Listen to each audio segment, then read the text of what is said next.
오늘 배우신 하나님의 말씀, 어제에 이어서 요한복음 13장 21절에서 30절까지 21절에서 30절까지 교독하고 마지막 절을 합독합니다. 예수께서 이 말씀을 하시고 심령이 괴로워 증언하여 이르시되 내가 진실로 진실로 너희에게 이르노니 너희 중 하나가 나를 팔리라 하시니 제자들이 서로 보며 누구에게 대하여 말씀하시는지 의심하더라. 예수의 제자 중 하나 곧 그가 사랑하시는 자가 예수의 품에 의지하여 누웠는지라. 시몬 베드로가 머리짓을 하며 말하여 말씀하신 자가 누구인지 말하라 하니 그가 예수의 가슴에 그대로 의지하여 말하되 주여 누구니까? 예수께서 대답하시되 내가 떡 한 조각을 적셔다 주는 자가 그니라 하시고 곧 한 조각을 적셔서 가롯 시몬의 아들 유다에게 주시니 조각을 받은 후 곧 사탄이 그 속에 들어간지라. 이에 예수께서 유다에게 이르시되 내가 하는 일을 속히 하라 하시니 이 말씀을 무슨 뜻으로 하셨는지 그 앉은 자 중에 아는 자가 없고 어떤 이들은 유다가 돈괴를 맡음으로 명절에 우리가 쓸 물건을 사라 하시든지 혹은 가난한 자들에게 무엇을 주라 하시는 줄로 생각하더라. 유다가 그 조각을 받고 곧 가니 밤이 이르라. 아멘. 오늘도 선한 이웃의 기도의 향연 속에 새벽을 깨우는 우리 성도님들 모두 여호와 샬롬 지키시는 하나님의 평강에 충만한 은혜를 축복합니다. 양들 우리가 비유해서 양을 이끄는 목자를 우리 예수님에 비유하고 우리는 그 목자를 따르는 양이라고 비유할 때 그 양이 목자 인도가 없으면은 한 치 앞도 모르는 어떻게 할지를 모르고 왜 그러냐면 양은 3m 앞만 지나면 보이질 않아가지고 근시가 돼서 양이 가는 대로만 따라서 가는 거지.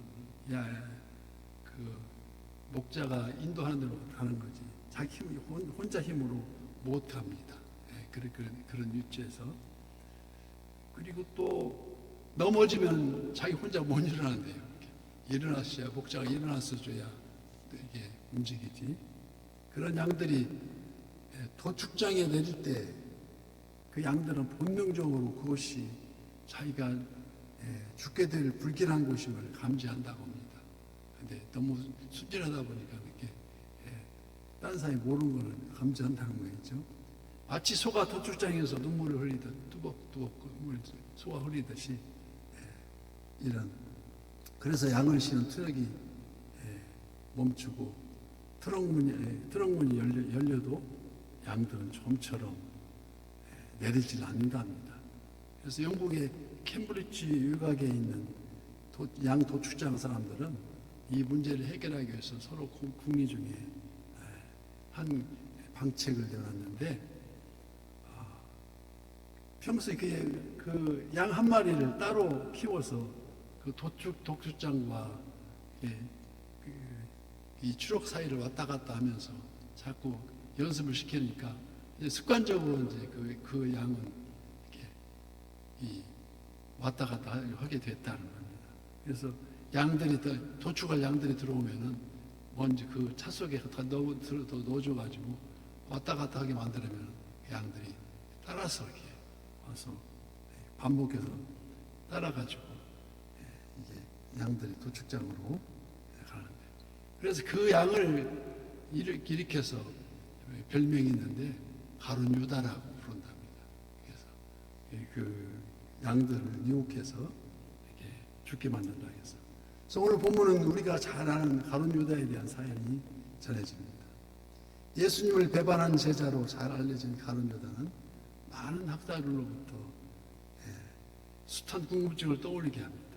그는 어떤 사람이고 무엇이 그로 하여금 예수님을 배반하도록 하였는지 수많은 상상력을 불러일으키는 가룟 유다.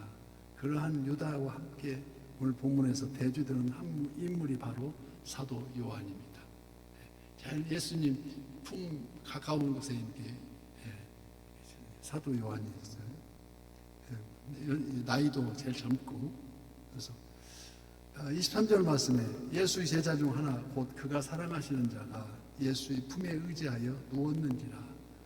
앉아있는 그 자세가 유대인들은 어떻게 비스듬히 한쪽 왼쪽 발은 보이고 오른쪽 발은 먹을 거 서로 튀어서 누워서 먹는 그런 형상이에요. 그런 형상입니다. 그런 요한이 예수님이 이렇게 앉아있다는 거죠. 그래서 최후의 만찬 둘러앉은 식탁 중에서 예수님을 중심으로 가장 가까이 이들 둘이 앉아 있는 걸 알 수 있습니다. 또한 이들은 평소 신뢰받던 제자들로서 29절 말씀에는 유다를 돈꾀를 맡은 자로 소개되고 있습니다. 가장 가까이에서 가장 신뢰받던 두 사람이었지만 장차 이들 가룟 유다와 사도 요한은 너무나도 가는 길이 달랐습니다. 30절 말씀, 유다가 그 조각을 받고 곧 가니 밤이러라. 가룟 유다는 어두움을 향해서 걸어갑니다. 빛 대신 주님 곁에 머무는 요한과 어두움을 향해 걸어가는 가룟 유다가 서로 오버랩 되어서 나타나는, 몇 사람들이 걸어가고 있는 그 길도 종려는 이 두 가지 길이라는 것입니다. 가룟 유다가 가는 길로 가는 자가 있는가 하면 우리가 사도 요한같이 그 빛을 향해서 걸어가는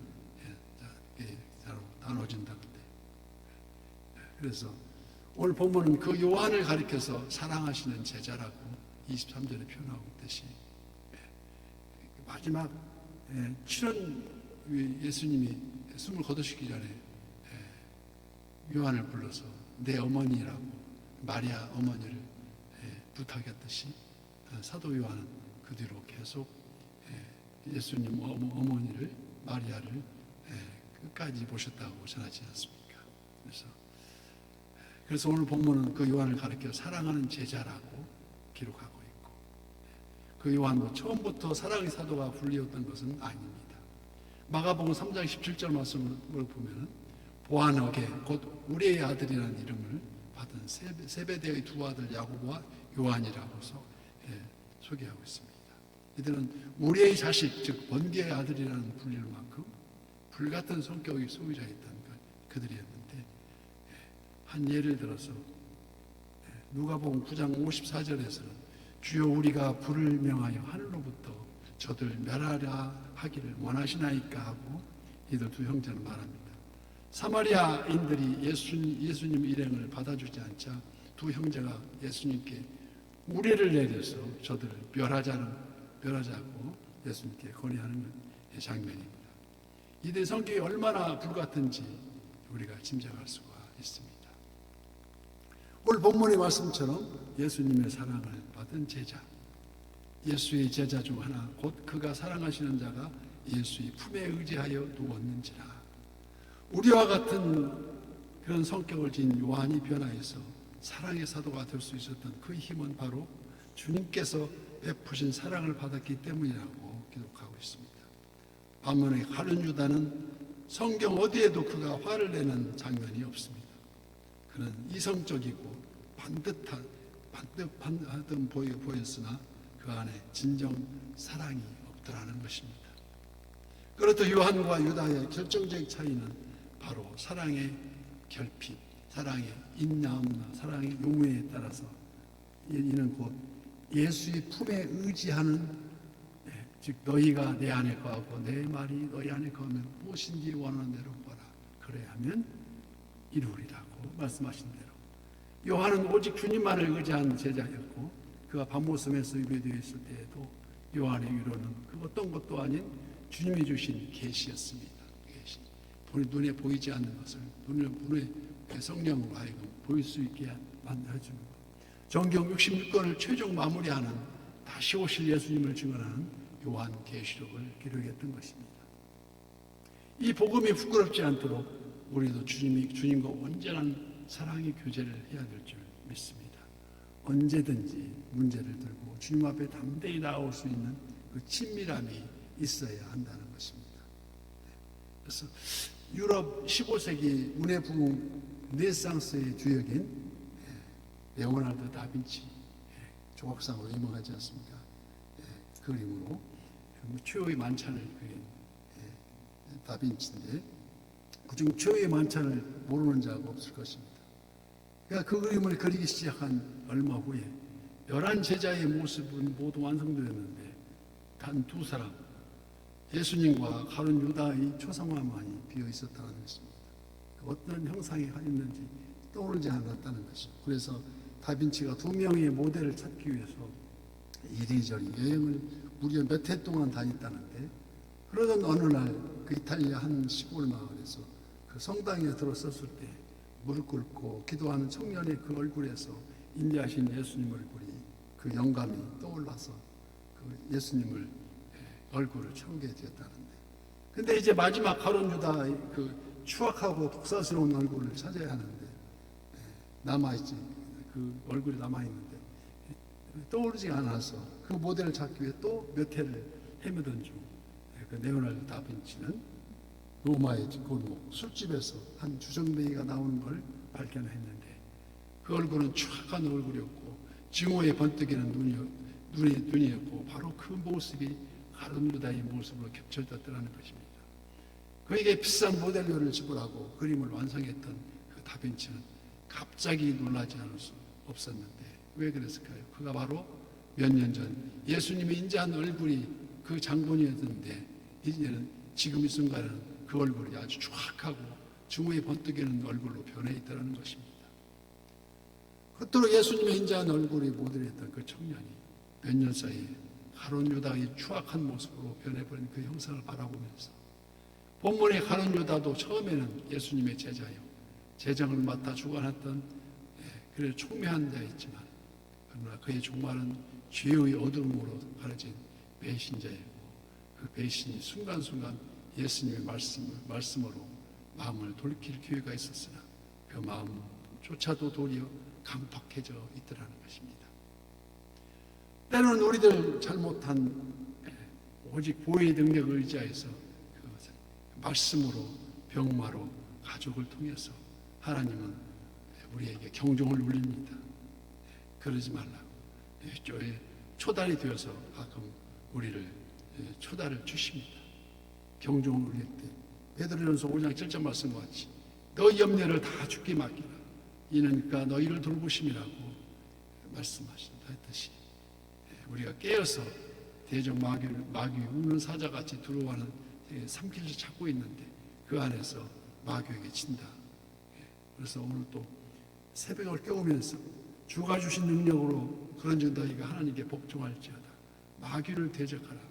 그리하면 너희를 피하리라고 말씀한 것 같이, 마귀를 대적하지 못하니까, 우리 주가 주신 권능을 가지지 못하니까, 복종을 하지 못하니까 우리가 그 마귀한테는 달려 쓰러진다는 말이 아니십니까? 추악한 얼굴로 변한다는 말이십니다.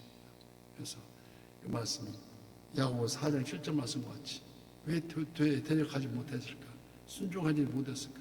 그래서 우리가 주가 주신 능력으로 또 선한 요소의 모든 지체가 대적 마귀의 손에서 벗어나서 우리 하나님께 복종하는 우리 모두가 되시길 예수님 이름으로 축복합니다.